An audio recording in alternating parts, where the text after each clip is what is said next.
Do you find that you spend too much time on your iPhone and iPad?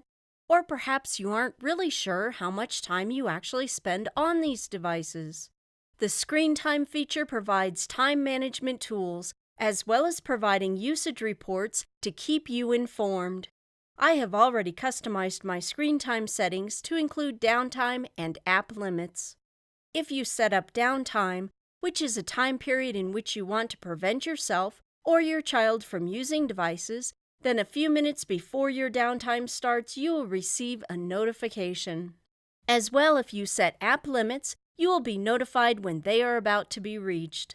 This gives you time to wrap up what you're working on. If you are in an app when downtime begins, the screen lets you know that your time limit has been reached. If you wish to have more time, you may tap Ignore Limit.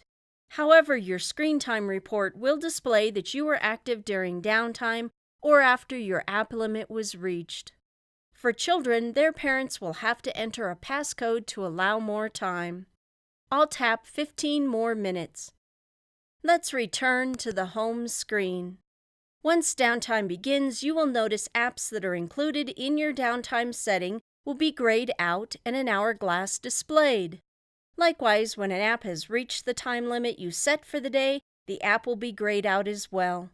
Any apps not grayed out are directly accessible. If you wish to use an app that is grayed out, you may tap on the app. You will be reminded that you have reached your time limit in this app. Once again, you may tap to ignore the limit and make your time selection. Again, children will need their parents to enter a passcode to allow more time. Let's return to the home screen. During downtime, notifications from apps included in downtime or that have reached their app limit will not sound or display, once again helping you successfully step away from your device. When downtime has ended, or the next day for app limits, you may view the notifications that arrived during that time from the Notifications Center. The notifications are now available. I'll swipe up to close the Notification Center. Let Screen Time assist you in managing time spent on your device. Learn how to set up and use the Screen Time feature by visiting us at mymobilegenius.com. Empowering mobility.